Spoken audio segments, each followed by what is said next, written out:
School District 76, thank you. Roll call, please. Ms. Angarola, Ms. Bailiff here, Mr. Becker, Ms. Hale, Here. Mr. Houtman, Mr. Candela, Ms. Sullivan. Please rise for the Pledge of Allegiance.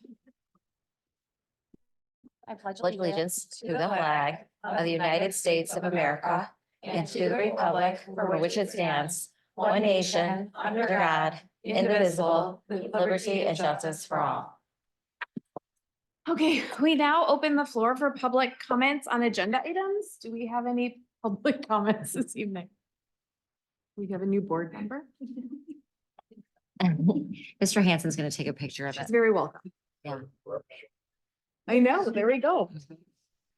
Okay, there being no public comments. Do you want to skip over the presentations and come We'll back? wait for your family to come. Is that okay? So we'll just, I'm sorry, but we'll have to. Oh, it's no problem. So we'll start the business meeting and then when they come, we'll go back. Perfect. Okay, so the first item on the business agenda is the omnibus vote agenda, and that is just up for review this evening. The next item is an item up for action, and that is personnel. Be it resolved, the Diamond Lakes 76 Board of Education accepts and approves the personnel items as depicted on the agenda. We have one new hire.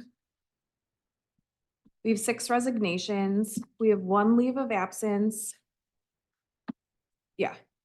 And we have 1 leave of absence. May I have a motion to approve, please? Ms. Sullivan? Yeah. Mr. Candela? Yes. Ms. Bailiff? Yes. Mr. Becker? Ms. Hale? Yes. The next item up for action is adopting resolution for the honorable dismissal of certified staff. And this is long. So whereas pursuant to 5/24-11 of the Illinois School Code, the Diamond Lakes School District 76 Board of Education is authorized to non-renew the employment of probationary teachers in the district for the following terms. And whereas this board received a recommendation from the administration that Eris Johnson probationary employment not be renewed for the 2024-2025 school term. And whereas the board has considered the administration's recommendation and pursuant to section 5/24-11 of the school code has determined that Eris Johnson will not be reemployed by the district for the 2024-2025 school term.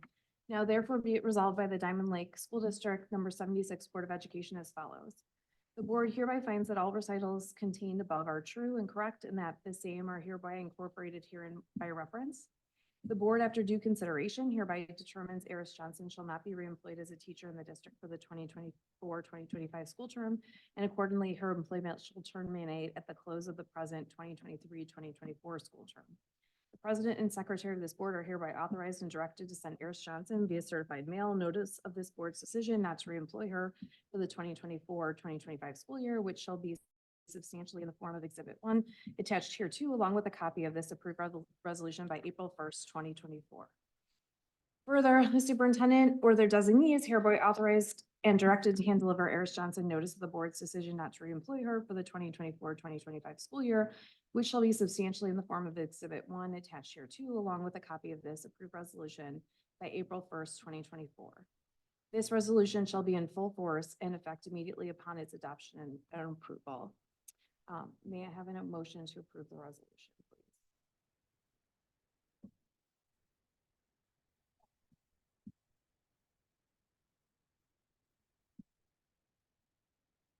Yes. Yes. Okay, that motion is approved.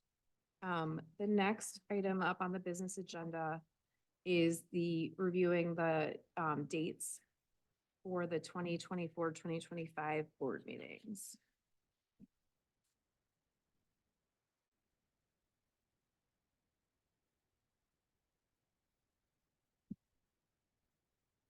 We're just reviewing them. So next Yeah.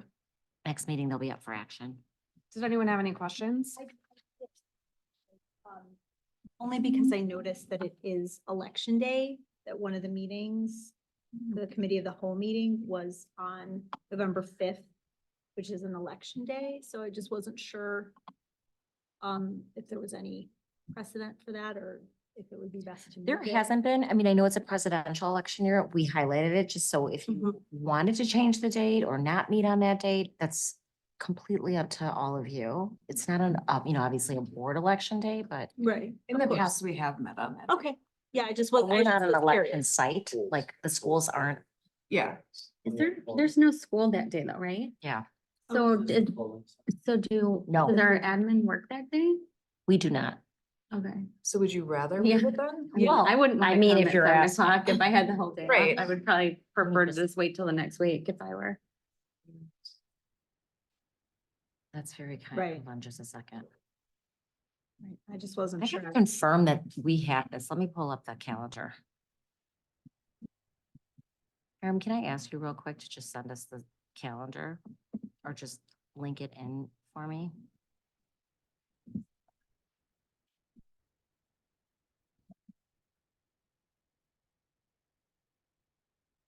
I'm looking at right now, it's a collection. Yeah, okay, so no school. Yeah, So we so can move it. either move it or just have one meeting, depending on what you need, since we have the business meeting on the 19th.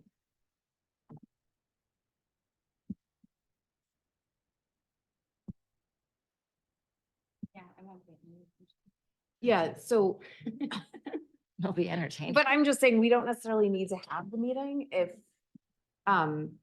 there's no need to. So it's just kind of up to you. I don't think we need to. What do you think, Eric? I mean, because we've got the second meeting to pay bills. Historically, we do the tax levy, the first board meeting in a month, approve the post. It's needs to be 7 to 14 days prior to adoption, so if we did it second board meeting in a month. If we Yeah, did it on the 'cause- 19th? Because then we would approve it in we'd approve December. it- Yeah, we'd approve it for tentative one in November and we could December. Okay, yeah, because there's a month apart. You sure that's not time? Or would you be ready for the October 22nd or no? That gives you more time. I know it's 2 months, but Ah. Or whatever. you have it memorized in your sleep. Oh, yeah, he's never gonna pass up an opportunity to talk about the budget. Uh-huh, or the levy. Absolutely. Yeah, So why don't we tentatively not have it? okay. And then if we need to, we can always do something virtually, you Okay. know, like that week or something, if we need to review the levy. That's the only pressing thing. Okay. Okay, did anyone have any other questions? Okay, that wraps up our business agenda. Moving on to board discussion. And there's the topic of finance committee / enrollment study. Yes. Okay, so this is just a quickly one to bring up. I'll start with the enrollment study. I want to check if the board had any interest in conducting an enrollment study. We can, let me see the exact I forgot the exact name, I'm sorry, but the demographer who did the Fremont salary study, enrollment projections, they provided a proposal to do District 120, District 75 and us. It's pretty costly, so I just wanted to check the board's temperature on if there was any interest in moving forward. It was 25,000 for 3 districts, so it's about 8,300 for us individually. So. In the enrollment for kindergarten this year, do you, Dr. Berger, do you know offhand approximately what the enrollment is for kindergarten? For this next year, we do not. No, the current year. Oh, right. I just wasn't sure if the numbers had 71 changed. students. Okay. So I think maybe we should do the enrollment study just because I think it will hopefully help you plan staffing. Especially if there's a big fluctuation, like if next year there's 100 kids and that, I think that puts us in a really difficult place to consistently make sure that we have the right number of staff. And it would be nice to see if that's just a one-off or if they can predict more of a trend. There is some benefit too in seeing if the projections that that new Stevenson enrollment development or the new Yeah. development there actually equates to the number of students that they were originally projecting and how the housing is building up so far. So I do see some benefit. The staffing would be predominantly what we'd use it for. If we saw some sort of large increase of enrollment projected, we would use that potentially for the second item, which would be like a finance/facilities committee to start talking about some future projects and whether that priority needs to shift to do classrooms or something like that.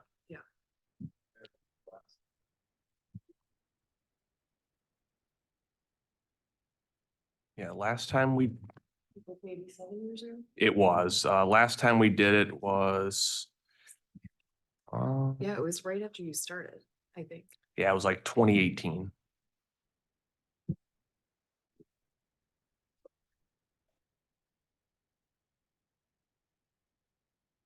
Some districts do it every 5 years. I've seen 10 years. It's kind of just, I guess, whatever repeating.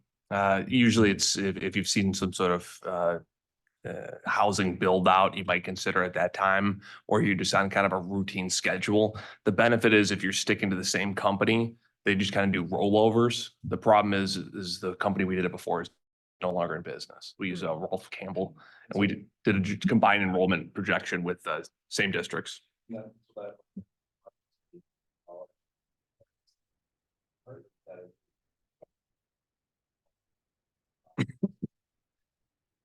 It'd be 10,000 individual of the district if you didn't bundle it. So yes, it is dependent on them. I talked to their business manager today. They are going ahead with it, whether we are or not. So it'd kind of be like if we're looking to do some price savings, this may. So I did get some comparison from Dr. Casarda. You might have heard of him. He's like the big wig in the area for enrollment projections. He does it for many, many districts. He's at least double that. They're on board. So, it's a pretty hefty cost, but if you're kind of annualizing it, maybe $1,500 a year that you might be throwing aside every time you do it, if it's every 5 years, 6 years, something like that. So I don't necessarily anticipate having to do this again anytime soon, just based on having, a pretty landlocked district right now. Yeah. But yeah, the kindergarten numbers and the new housing would be the ones that I think would be, most beneficial. So. I'll just verify that everyone is on board with them. I don't know if they need any board commitment for this type of thing, but I will touch base with them and follow up with an email just to make sure everyone's on board with it. Was the last one like accurate or not? It kind of seems like it's like a lot of like guessing, I mean, I don't know for sure. I'm just curious, like, do they tend to be pretty accurate or is it like? I'm a little more comfortable with the process of this new company. They just did Fremont's. They had a really good end product with them, but you typically get a low, medium, and high scenario. So if all goes well, you're going to hit the medium scenario. If you have a lot of younger families moving in, the high scenario, things like that. Not a lot of, if you have interest rates that are out of control, then you may not have families that are moving or something like that. So ours were pretty accurate depending on the grade level, but then you'd have those one-off grades that are just all over the place. So I did review it last year with each principal, just kind of see how they went with the enrollment projections. And I'd say most of them were kind of bordering on the medium, but then you'd have like Diamond Lake that might've been on the low because of, their new grade levels and things like that, the new kindergartners. So the process that these guys use where it's a little bit more thorough. I think it's a little more hands-on with the district, whereas the other one was just taking a lot of live birth data, and it didn't seem to take into account so much of the development. I was reviewing the report the other day, and it was a little less impressive than the one I think we're going to get for this product. I'll get a formal proposal and just I'll share that with you guys as well. And if you have any interest in seeing what the process is, I'd be happy to walk you through that. Okay. So the next item though is kind of in relation to that, depending on what we get from the enrollment study, it could change. So this is kind of like the finance facility committee. The maintenance department and I have worked and got a lot of budgetary numbers together for some future projects. So for instance, if we would consider a courtyard enclosure at West Oak Intermediate, we have a budgetary number for that. HVAC projects, potential classroom additions, things of that nature, whether it's a track. So we kind of earmarked a couple future projects that we potentially consider. And I just want to get an idea on some direction if there's specific projects the board wants me to focus on, if there's any priority projects that you might want us to consider, whether it's on that list or not. It's kind of want to go over an updated 5-year facility plan and then take any proposals and kind of incorporate that in the plan and what funding mechanisms we might use for that. So just want to see if there's interest in the board. I'd be thinking this would be in April at some point, Yeah, and we why can don't- kind of determine dates. Why don't we just have whoever's interested email Hiram and you, and then we can get together a committee. We can resurrect the finance committee. It's been a while. We were thinking like probably right before maybe one of the April meetings, maybe the second meeting, just doing like a 5:30 or a 6. Yeah. Just talking about it and then maybe re-meeting in the summer if we need to. I think that makes sense. Yeah, the purpose really would just be kind of data gathering for this one and giving you some budgetary numbers. For instance, if the track was a big everyone's big proponent of adding a track of some sort, gives me some direction on how we may spend the money, because our construction funds are kind of fluctuating, and want to just pinpoint exactly how I want to use those. So, all right, I will reach out to everybody and then follow up with the enrollment projections as well, just to confirm that District 75 and 120 are on board. Okay, great. Let's go back up to presentations. Sure. Oh, no, we're happy to have you join us. Thank You for are the most coming. important people in the room, as we all know as parents, so we of course would wait for you. So our presentation this evening is of our Diamond Award, and for those of you that are new in the audience, Diamond Awards are given to staff members, whether it's a principal or an administrator or a staff member that nominates an educator in our district or a professional in our district for going above and beyond and really exuding the qualities of Sparkle On, which are service, passion, advocacy, respect, kindness, love, equity, opportunity, and nurture. And so Ms. Shore's principal, Mr. Freiberger, has nominated her for a Diamond Award. I think he is going to share all the reasons why, and then also share her nomination for. Yeah. It's in there? Okay, I'll let you share that.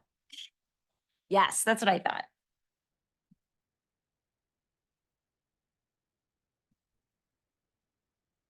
Well, welcome everybody. Thank you guys for coming out.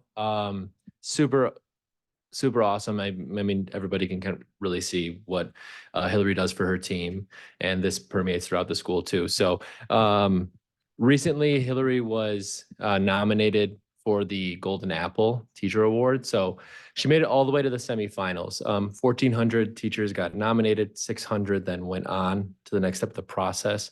And then she made it into the semifinals from that 600, where 30 were made into finalists. So I'm super proud of her. So we're going to honor her in the way that we do here, which is by giving her a Diamond Award. So with that, good evening. Tonight, we're going to recognize Hillary Shores. Hillary was accepted into the semifinals of the Golden Apple Teacher Award, which is a nationally renowned award. It really is. It's a fraternity of teachers. It is a huge honor. So really proud of her how far you've made it, and for good reason. We want to recognize her because she exhibits masterful instructional practices and lives the mission, vision, and values of District 76. She's a consistent source of joy, and her demeanor permeates to her students, to her team, and the staff throughout the school, including myself. Her classroom is a wonderful place to be. I would encourage the board and the DLT to go into her classroom if you need to pick me up. I do that from time to time. It's not always for a walkthrough. It's just like I said, to get a pick me up. Her authenticity, she is authentically herself, and she's a positive member of the school community. If you come in on a Friday, you'll catch her gathering with all of her students and participating in air guitaring to Freebird Fridays. Additionally, she can be seen dancing in a spacesuit with her teammates, and she brings joy to all. And her students really love her for that. Her students feel at home in her classroom, and she models what it looks like to be unapologetically herself through your actions and your affirmation of students. And that's why she gets such great results out of her students. I have personally observed Ms. Shores implement identity affirming practices in her morning meeting time and in core instruction. She implements multiple forms of discussion and culture responsive practices. Her students truly know that their culture and their experiences and their systems and their families are an asset that helps them learn. And it takes a lot to truly affirm that in your students. This year, Hillary has expanded on her already strong skill set into personalized learning blocks of time. She's on our instructional design committee, and through her purposeful planning of these individualized practices, she's achieved 100% growth in ELA and 100% growth in math. All of her students have jumped at least one tier in math. She has gone above and beyond with personalized goal setting for all of her students. She's a mentor. She's a pillar of positive culture. She's an audacious educator, and she's a continuous advocate for everyone at her school. She is highly deserving of the Golden Apple Award and the Diamond Award, and she's a pillar of positive culture. She's supportive of students, families, colleagues, and she shares her abilities that help so that she can help others succeed in the same way that she does.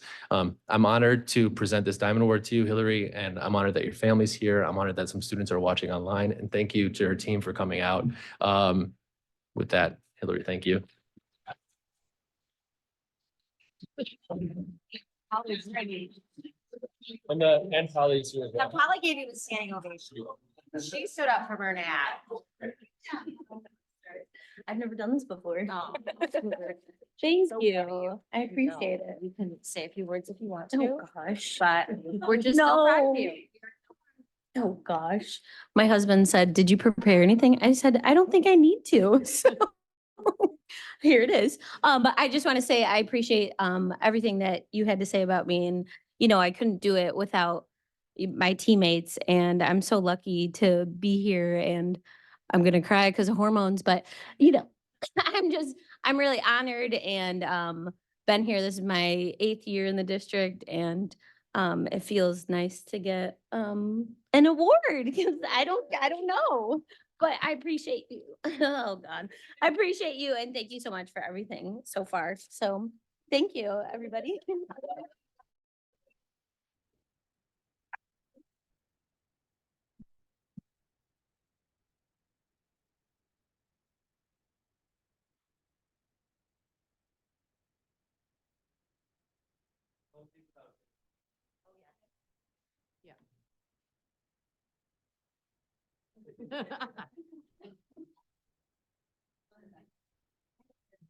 Thank you. Oh, no problem. And that concludes our presentations for the evening. Fantastic. Congratulations again. Okay, bouncing back to the rest of the agenda. We had one Freedom of Information request that was fulfilled. Moving on to notices of communications, there's an update on the CEDAW board meeting dates with a location revision. And then we have, as usual, an abundance of fantastic D76 highlights. I don't know if there's anything you wanted to call out there. There's No, a I lot of think- good stuff. Yes, no, I think you're all, get copies of everything that we send out, but this is a great opportunity to put everything together. I think, what we are so incredibly proud of is that earning that level 1 Marzano. We also shared it out a couple months ago, but we did receive that beautiful award. So we wanted to share that, and we are well on our way to get level 2 certification. So really proud Fantastic. about that. Fantastic. Okay, moving on to public comments and petitions on non-agenda items. Do we have any public comments or petitions on non-agenda items this evening? Okay, moving on to others. Does anyone have any others?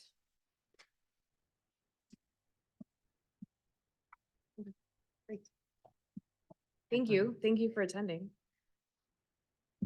Okay, there being no other others, we will adjourn to executive session for the appointment, employment, compensation, discipline, performance, or dismissal of specific employees of the district or legal counsel for the district, including hearing testimony on a complaint lodged against an employee or against legal counsel for the district to determine its validity, and for collective negotiating matters between the public body and its employees or their representatives, or deliberations concerning salary schedules for one or more classes of employees.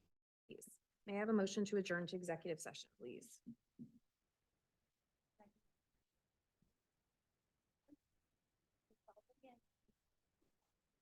Yes.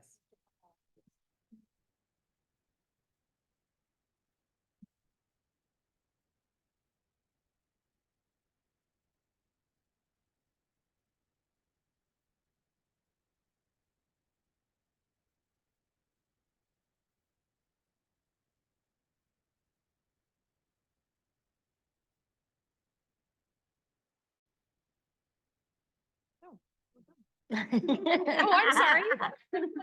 No, I'm sorry. Thank you. I'm just signing my papers. She Thank was you. getting on to us. Thanks, everybody. Have a great night.